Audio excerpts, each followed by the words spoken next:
നമസ്കാരം. പതിരും കതിരും.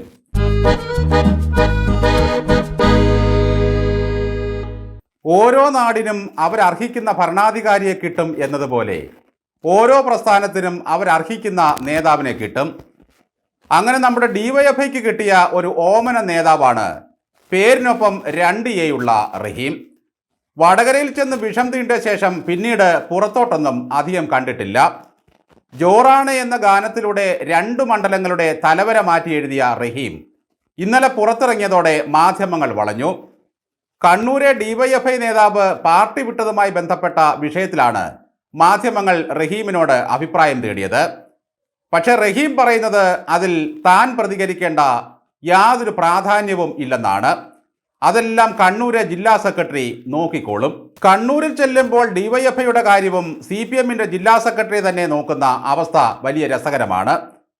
വിദ്യാർത്ഥികളെയും രക്ഷിതാക്കളെയും ബാധിക്കുന്ന 100 പ്രശ്നങ്ങൾക്ക് പരിഹാരം കാണുന്ന പ്രസ്ഥാനമാണത്രേ ഡിവൈഎഫ്ഐ.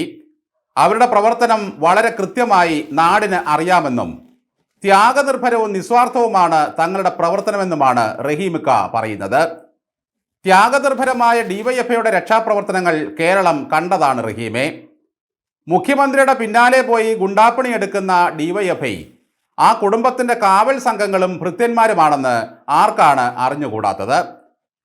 മുഖ്യന്റെ മകൾ വീണയ്ക്കെതിരെ ആരോപണമുന്നയിക്കുന്ന കുഴൽനാടൻ്റെ ഓഫീസ് ഉപരോധിക്കുക, കൊടുമണ്ണിൽ വീണ ജോർജിൻ്റെ വസ്തു സംരക്ഷിച്ച് ഓടമാറ്റിക്കുക തുടങ്ങിയ നിസ്വാർത്ഥമായ സേവനങ്ങളാണിപ്പോൾ സമൂഹത്തിന് വേണ്ടി ഡിവൈഎഫ്ഐ നിർവഹിച്ചുകൊണ്ടിരിക്കുന്നത്. കോന്തനൊരച്ചി ഉണ്ടായാൽ അച്ചിക്കോന്തനാകുമെന്ന് പറയും പോലെയാണ് ഈ പ്രസ്ഥാനത്തിൻ്റെ അവസ്ഥ. കണ്ണൂരിലെ ഡിവൈഎഫ്ഐ അല്പം കൂടി പുരോഗമനപരമായ നിലപാടാണ് സ്വീകരിച്ചിട്ടുള്ളത്. സ്വർണം പൊട്ടിക്കൽ, സൈബർ കൊട്ടേഷൻ തുടങ്ങിയ പരിപാടികളും ബോംബ് നിർമ്മാണവും വരെ അവരുടെ പ്രവർത്തനത്തിൻ്റെ ഭാഗമാണ്. തൊഴിലധിഷ്ഠിത വിദ്യാഭ്യാസ സമ്പ്രദായമാണ് അവരവിടെ അനുഷ്ഠിച്ചുകൊണ്ടിരിക്കുന്നത്. ഒരു മുൻ ഡിവൈഎഫ്ഐക്കാരൻ പറഞ്ഞ ആരോപണങ്ങളുടെ അറ്റത്ത് കയറി പിടിച്ചാൽ തൻ്റെ കഥ കഴിയുമെന്ന് റഹീമിന് നല്ലതുപോലെ അറിയാം. ഒരു കഴകത്തും ചീനവാഴയ്ക്കയും അറിയാത്ത, രാഷ്ട്രീയ ബോധം തൊട്ടു തീണ്ടാത്ത, ഔചിത്യം തീരെയില്ലാത്ത ഒരു നേതാവാണോ ഈ റഹീം? നാട്ടിലുള്ള മറ്റു മനുഷ്യരെല്ലാം മരക്കിഴങ്ങ് പുഴുങ്ങി തിന്നാണ് കഴിയുന്നതെന്നാണ് ഈ പാവം ധരിച്ചു വെച്ചിരിക്കുന്നത്. കണ്ണൂരിലെ നേതൃത്വത്തിനെതിരെ ആരോപണം ഉന്നയിച്ചത് ഒരു യൂത്ത് കോൺഗ്രസ്സുകാരനായിരുന്നെങ്കിൽ കാണാമായിരുന്നു റഹീമിൻ്റെ ഒരു ശൗര്യം. ചെറിയ ചെറിയ കാര്യങ്ങൾക്കൊന്നും അഖിലേന്ത്യാ നേതാവ് മറുപടി പറഞ്ഞുകൂടാ. ഡിവൈഎഫ്ഐയുടെ അഖിലേന്ത്യാ പ്രസിഡന്റ് ജില്ലാ സെക്രട്ടറിയേക്കാളും മേലെയാണ്. ആമസോണിലെ പുക, രാംലല്ലയിലെ ചോർച്ച, മണിപ്പൂരിലെ വിലാപം, ഗാസയുടെ മോങ്ങൽ തുടങ്ങി അന്താരാഷ്ട്ര മാനങ്ങളുള്ള വിഷയങ്ങളെപ്പറ്റി മാത്രമേ റഹീമിനോട് ചോദ്യം ചോദിക്കാവൂ. ഒന്നുമല്ലെങ്കിലും വടകരയിലെ ഷാഫി പൊളിറ്റിക്കൽ പോയിസൺ ആയ പോലെ ആ മനു തോമസ് ഒരു പൊളിറ്റിക്കൽ പിമ്പെങ്കിലും ആകേണ്ടതല്ലേ? സുരേഷ് ഗോപിയുടെ ശരീരഭാഷ വഷളത്വത്തിൻ്റെ ശരീരഭാഷയാണെന്നൊക്കെ എത്ര വേഗം കണ്ടുപിടിച്ചു കളഞ്ഞു കൊച്ചു ഗള്ളൻ റഹീം. ഷാഫി വിഷമാണ്, കൊടും വിഷം. സുരേഷ് ഗോപി കൊടും വഷളൻ.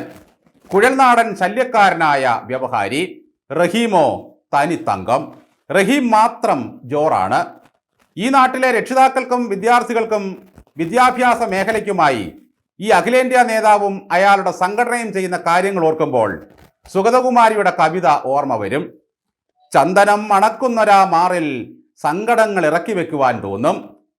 ഇംഗ്ലീഷ് പറഞ്ഞങ്ങ് ശീലിച്ചത് കൊണ്ടാകാം കേരളത്തിലെ മാധ്യമപ്രവർത്തകരോട് സംസാരിക്കുമ്പോൾ റഹീം നോക്കൂ സി എന്നിടയ്ക്കിടെ പറയുന്നത് കേൾക്കാം.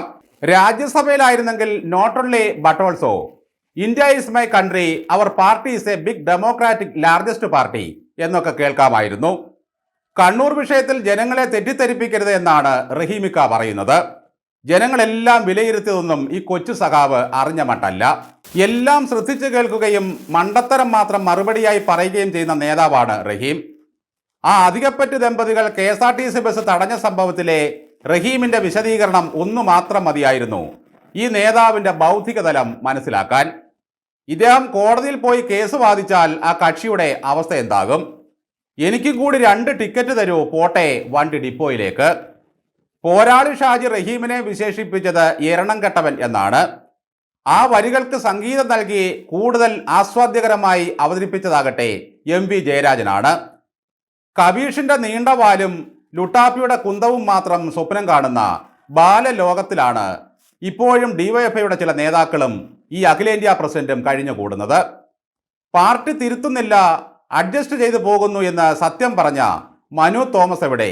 മാർക്സിസം എന്ത് മരോട്ടിക്ക എന്ത് എന്ന് തിരിച്ചറിയാത്ത റഹീം എവിടെ?